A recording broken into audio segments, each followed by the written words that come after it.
Good morning students. आज हम socialisation जिसे समाजीकरण कहते हैं क्या अध्ययन करेंगे। समाजीकरण क्या है? मानव शिशु जन्म के समय किसी भी मानव समाज में भाग लेने योग्य नहीं होता। वह केवल एक प्राणी शास्त्रीय इकाई के रूप में ही इस संसार में आता है, जो केवल रक्त, मांस और हड्डियों से बना एक जीवित पुतला होता है। उसमें किसी प्रकार के कोई सामाजिक गुण नहीं होते। वह ना तो सामाजिक होता है, ना असामाजिक, ना समाज विरोधी। समाज के रीति रिवाज, प्रथा, परंपरा, मूल्य, संस्कृति से वह अनभिज्ञ होता है। वह नहीं जानता इन चीज़ों को।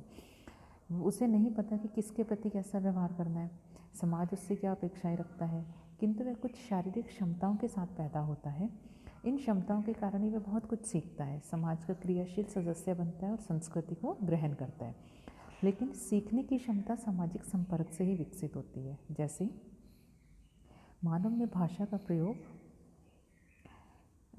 की क्षमता प्रयोग करने की क्षमता होती है। जैसे मानव में भाषा का प्रयोग करने की क्षमता होती है, जो समाज के संपर्क से ही व्यवहारिक रूप धारण करती है। सामाजिक संपर्क के कारण ही व्यक्ति समाज के रीति रिवाज, प्रथा, परंपरा, मूल्य, विश्वास, संस्कृति आदि को सीखता है और एक सामाजिक प्राणी का दर्जा प्राप्त करता है। सामाजिक सीख किसी प्रक्रिया को हम समाजीकरण के नाम से जानते हैं। अर्थात समाजीकरण की प्रक्रिया में प्राणी शास्त्रीय प्राणी सामाजिक प्राणी के रूप में बदल जाता है। मानव को पशु से मानव समाज में सम्मिलित करते हैं। तो समाजीकरण का अर्थ हमने क्या देखा कि आपका जो व्यक्ति होता है उसको सामाजिक प्राणी में बदलता है समाजीकरण। तो समाजशास्त्र में समाजीकरण नामक अवधारणा का प्रयोग उन प्रक्रियाओं के लिए किया जाता है जिनके द्वारा व्यक्ति को सामाजिक सांस्कृतिक संसार से परिचित कराया जाता है। इस अर्थ में समाजीकरण वह विधि है जिसके द्वारा संस्कृति को एक पीढ़ी से दूसरी पीढ़ी को हस्तांतरित किया जाता है। इसके द्वारा व्यक्ति अपने समूह एवं समाज के मूल्यों, जन रीतियों, लोकाचार, आदर्शों व सामाजिक उद्देश्यों को सीखता है। तो ग्रीन के शब्दों में समाजीकरण वह प्रक्रिया है जिसके द्वारा बच्चा सांस्कृतिक विशेषताओं, आत्मपन और व्यक्तित्व को प्राप्त करता है। इस परिभाषा में हमने देखें तो ग्रीन ने कहा कि समाजीकरण के द्वारा बच्चा संस्कृति की विशेषताओं को आत्मसात करता है, उसे सीखता है, उसके अनुसार अपने आप को ढालता है और व्यक्तित्व का विकास करता है। गिलिन एंड गिलिन की बुक है कल्चरल सोशियोलॉजी। इनके अनुसार संस्कृतिकरण से हमारा तात्पर्य उस प्रक्रिया से है जिसके द्वारा व्यक्ति समूह में क्रियाशील सदस्य बनता है, समूह की कार्यविधियों से समन्वय स्थापित करता है, उसकी परंपराओं का ध्यान रखता है और सामाजिक परिस्थितियों से अनुकूलन करके अपने साथियों के प्रति सहन शक्ति की भावना विकसित करता है। इस परिभाषा में यदि हम देखें तो गिलन के अनुसार समाजीकरण एक ऐसी प्रक्रिया है जिसके द्वारा व्यक्ति समूह का सक्रिय सदस्य बनता है। किम्बॉल यंग की हैंडबुक ऑफ सोशल साइकोलॉजी। इनके अनुसार समाजीकरण वह प्रक्रिया है जिसके द्वारा व्यक्ति सामाजिक और सांस्कृतिक क्षेत्र में प्रवेश करता है तथा समाज के विभिन्न समूहों का सदस्य बनता है और जिसके द्वारा उसे समाज के मूल्यों और मानकों को स्वीकार करने की प्रेरणा मिलती है। जॉनसन्स की बुक है सोशियोलॉजी अ सिस्टमैटिक इंट्रोडक्शन। इसमें इन्होंने समाजीकरण की परिभाषा देते हुए लिखा है, समाजीकरण सीखने की वह प्रक्रिया है जो सीखने वाले को सामाजिक भूमिकाओं का निर्वाह करने के योग्य बनाती है। इस प्रकार यदि हम देखें तो जॉनसन्स ने समाजीकरण को सीखने की प्रक्रिया माना जिसके द्वारा व्यक्ति समाज में अपनी भूमिकाओं को निभाना सीखता है।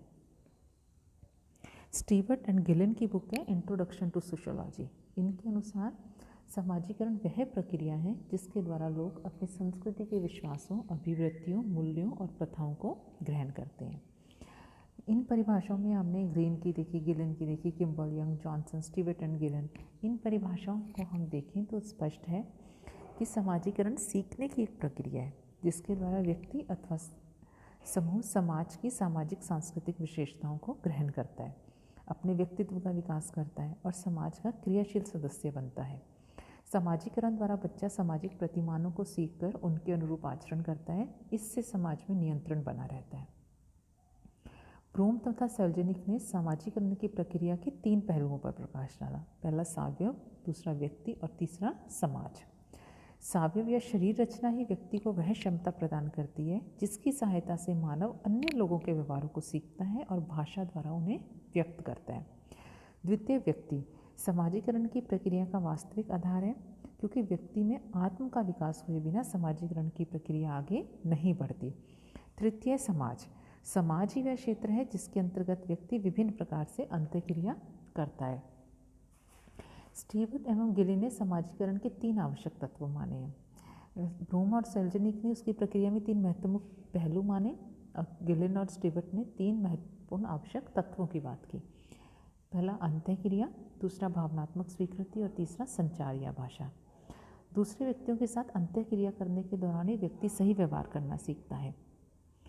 वह यह भी सीखता है कि किस प्रकार के व्यवहार समाज द्वारा स्वीकृत हैं और किस प्रकार के निषिद्ध। वह अपने अधिकारों, दायित्वों एवं कर्तव्यों को भी सीखता है। सीखने का कार्य संचार एवं भाषा के द्वारा सरलता से किया जाता है। चूँकि मानव एक भावात्मक और बौद्धिक प्राणी है, अतः वह प्रेम पाने व प्रेम प्रदान करने का अनुभव भी प्राप्त करता है। भावात्मक वातावरण में समाजीकरण शीघ्र होता है। इस प्रकार समाजीकरण के 3 तत्व आवश्यक एवं अपृथकनीय हैं। 3 तत्व क्या हो गए? अंतःक्रिया, भावनात्मक स्वीकृति और संचार या भाषा। नेक्स्ट हम देखेंगे समाजीकरण की विशेषताएं। पहली विशेषता क्या है? सीखने की प्रक्रिया। हमने शुरू में उसके अर्थ एवं परिभाषा की जब हम बात कर रहे थे तो हमने प्रथम बात यही की कि समाजीकरण सीखने की एक प्रक्रिया है। किंतु सभी प्रकार की बातें सीखना समाजीकरण नहीं है, वरन उन व्यवहारों को जो सामाजिक प्रतिमानों, मूल्यों एवं समाज द्वारा स्वीकृत हैं को सीखना ही हम समाजीकरण मानते हैं। उदाहरण के लिए जैसे एक व्यक्ति चोरी करता है, कक्षा से भागता है, गाली देता है, इसे हम समाजीकरण नहीं कहेंगे, क्योंकि ये क्रियाएं समाज द्वारा स्वीकृत नहीं है और ना ही इन्हें सीखकर व्यक्ति समाज का क्रियाशील सदस्य बनता है। सेकंड इसकी विशेषता है, ये आजन्म चलने वाली प्रक्रिया है। समाजीकरण की प्रक्रिया बच्चे के जन्म से लेकर मृत्यु तक चलने वाली प्रक्रिया है। बचपन से लेकर वृद्धावस्था तक वह अनेक परिस्थितियां धारण करता है, उनके अनुसार अपनी भूमिकाओं का निर्वाह करना सीखता है। बचपन में व्यक्ति पुत्र, भाई, मित्र आदि के रूप में अन्य लोगों से व्यवहार करता है। युवा अवस्था में पति, पिता, व्यवसायी या किसी संगठन में पदाधिकारी के पद को ग्रहण करता है।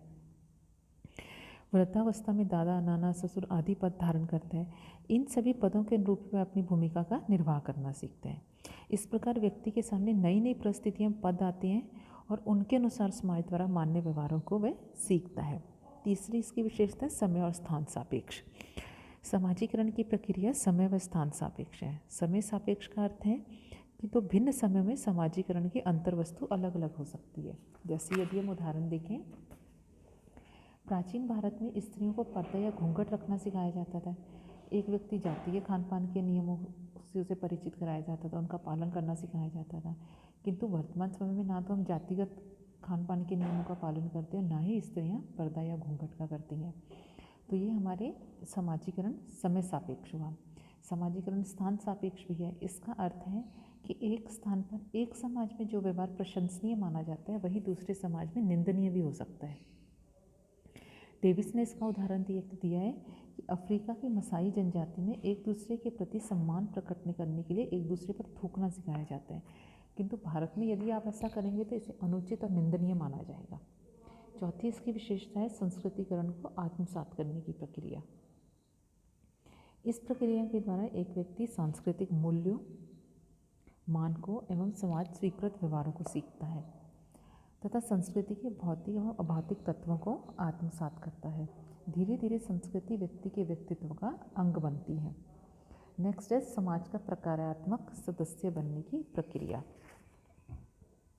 समाजीकरण के द्वारा व्यक्ति सांस्कृतिक मूल्यों, मानकों और समाज स्वीकृत व्यवहारों को सीखता है तथा संस्कृति के भौतिक तथा अभौतिक तत्वों को भी आत्मसात करता है। इससे वह समाज में सामाजिक कार्य में भाग लेने योग्य बनता है। इसी के द्वारा प्राणीशास्त्रीय प्राणी से सामाजिक प्राणी में बदलता है। हेरोलॉम्बस के अनुसार समाजीकरण के अभाव में कोई मनुष्य समाज का सामान्य सदस्य नहीं बन सकता। नेक्स्ट इसकी विशेषता हम देखेंगे, आत्म का विकास। समाजीकरण के द्वारा व्यक्ति के आत्म या स्व का विकास होता है। व्यक्ति में स्वयं के प्रति जागरूकता आती है और वह यह जानने लगता है कि दूसरे व्यक्ति उसके बारे में क्या सोचते हैं, वह स्वयं के बारे में क्या सोचता है। ये सारी जो चीज़ें हैं उसका स्व जो विकसित होता है वो सोशलाइजेशन की प्रोसेस से ही होता है। सांस्कृतिक हस्तांतरण। समाजीकरण के द्वारा समूह अथवा समाज अपनी संस्कृति को एक पीढ़ी से दूसरी पीढ़ी तक पहुंचाता है।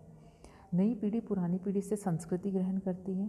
डेविस कहते हैं कि हस्तांतरण की इस प्रक्रिया के बिना समाज अपनी निरंतरता बनाए नहीं रख सकता और ना ही संस्कृति जीवित रह सकती है। तो संस्कृतिकरण के उद्देश्य क्या हैं? संस्कृतिकरण हमने देखा कि सीखने की प्रक्रिया है, आजन्म चलने वाली प्रक्रिया है, समय और स्थान सापेक्ष है, आपके स्व विकसित होता है, आपका व्यक्तित्व विकसित होता है इस प्रोसेस में। तो समाजीकरण के द्वारा बच्चे को समाज में कैसे घुलना मिलना है, कैसे व्यवहार करना है, यह सिखाया जाता है। उसकी क्षमताओं का विकास करना और स्थायी तथा अर्थपूर्ण संतुष्टियों को प्राप्त करने के लिए उसे क्या सीखना है। ब्लूम तथा सेल्जनिक ने समाजीकरण के प्रमुख उद्देश्यों का उल्लेख किया है। पहला है आधारभूत नियमबद्धता का विकास। सामाजिक जीवन को सुचारू रूप से चलाने के लिए अनुशासन एवं नियमबद्धता आवश्यक है। मानव की प्राकृतिक प्रेरणाएं उसे नियमहीन बनाकर व्यवहार करने की ओर प्रोत्साहित करती हैं। समाजीकरण के द्वारा ही व्यक्ति में नियमबद्धता और अनुशासन उत्पन्न होता है। समाजीकरण की प्रक्रिया के द्वारा व्यक्ति अपने लक्ष्यों की प्राप्ति तत्काल ही करने पर जोर नहीं देकर वर्ण परिस्थितियों के अनुसार लक्ष्यों के आगे के लिए स्थगित छोड़ देना या संशोधित करना भी सिखाते हैं। दूसरा है आकांक्षाओं की पूर्ति। समाजीकरण नियमबद्धता के साथ ही आकांक्षाओं की पूर्ति भी करता है। अनुशासन स्वयं ही व्यक्ति को कोई पुरस्कार नहीं देकर आकांक्षाओं की पूर्ति में सहायक होता है। समाज सामान्य सांस्कृतिक मूल्यों का ही संचारण नहीं करता वरन विशिष्ट आकांक्षाएं भी पैदा करता है। जैसे धर्म कुछ लोगों में पुरोहित बनने की इच्छा पैदा करता है, उच्च एवं विकसित अर्थव्यवस्था लोगों में व्यापारी, वैज्ञानिक एवं इंजीनियर बनने की इच्छा जागृत करती है। नेक्स्ट है सामाजिक भूमिकाओं को निभाने की सीख। समाजीकरण द्वारा व्यक्ति को अपनी सामाजिक भूमिका निभाने और उससे संबंधित अभिवृत्तियों को सीखने का कार्य भी किया जाता है, सिखाने का कार्य भी किया जाता है। समूह की सदस्यता की मांग है कि व्यक्ति सामान्य योग्यता के साथ साथ विशिष्ट भूमिकाओं को निभाने की योग्यता भी प्राप्त करे। व्यक्ति समाज में अनेक पद ग्रहण करता है और कई लोगों के संपर्क में आता है। प्रत्येक पद एवं व्यक्ति के संदर्भ में उसे एक विशेष प्रकार की भूमिका निभानी होती है जो समाजीकरण के द्वारा ही सीखी जाती है। क्षमताओं का विकास। समाजीकरण का उद्देश्य व्यक्ति में ऐसी क्षमताएं पैदा करना है जिससे कि वह अपने को समाज के अनुकूल बना ले। सरल समाजों के परंपरागत व्यवहार पीढ़ी दर पीढ़ी हस्तांतरित होते रहते हैं और सामान्यतः अनुकरण के द्वारा उन्हें सीखा एवं दैनिक जीवन में प्रयोग में लाया जाता है। किंतु उच्च तकनीकी ज्ञान से परिपूर्ण समाज में औपचारिक शिक्षा द्वारा सामाजिक क्षमताओं का विकास करना समाजीकरण का प्रमुख कार्य है। तो ये हमने समाजीकरण का अर्थ, समाजीकरण की विशेषताएं और समाजीकरण के उद्देश्य की बात की। समाजीकरण की विभिन्न समाजीकरण एक सीखने की प्रक्रिया है, आजन्म चलने वाली प्रक्रिया है। तो ये जो प्रक्रिया ये आपकी विभिन्न अवस्थाओं से होकर गुजरती है। जैसे पहली अवस्था है मौखिक अवस्था।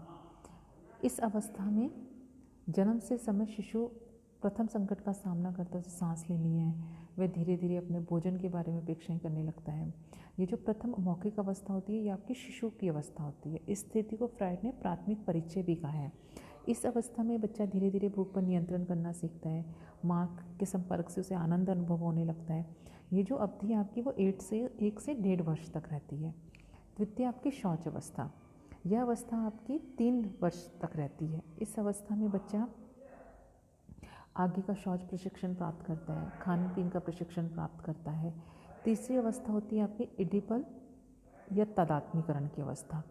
यह अवस्था 4 वर्ष से प्रारंभ होगा और आपकी 12-13 वर्ष तक रहती है, जिसे आप टीनेज वाली सिचुएशन कहते हैं। ये तब तक रहती है। इसमें आप विभिन्न प्रकार की जो व्यवहार है, समाज की संस्कृति है, इसके आप सीखते हैं। इसी में आप में एडिपस और इलेक्ट्रा कॉम्प्लेक्स की जो भावनाएं हैं वो पैदा होती हैं। नेक्स्ट है किशोरावस्था। तो ये किशोरावस्था जो आपकी होती है ये आपकी युवा अवस्था वाली अवस्था रहती है। तो ये आपने 4 अवस्थाएं देखी। इसके बाद आपकी प्रौढ़ावस्था भी मानते हैं, वृद्धावस्था भी मानते हैं कि इनमें भी व्यक्ति जीवन भर सीखता है कि आप वृद्धावस्था प्रौढ़ावस्था में आके जो परिस्थितियाँ ग्रहण करेंगे उससे संबंधित जो भूमिकाएं आप सीखेंगे कि आपको कैसे व्यवहार करना है। अब नेक्स्ट वीडियो में हम समाजीकरण के प्रमुख संस्थाएं और इसके जो विभिन्न विद्वानों द्वारा सिद्धांत दिए गए हैं, जैसे कूले का आत्मदर्पण दर्शन का सिद्धांत है, मीट का स्व का सिद्धांत है, फ्राइड का सिद्धांत है, दुर्खिम का सिद्धांत है। इन सिद्धांतों की हम बात करेंगे और समाजीकरण से जुड़ी कुछ और अवधारणाएं हैं, जैसे नकारात्मक समाजीकरण, आपके पुनर्समाजीकरण, पूर्वाभासी समाजीकरण, इनकी भी बात करेंगे। धन्यवाद।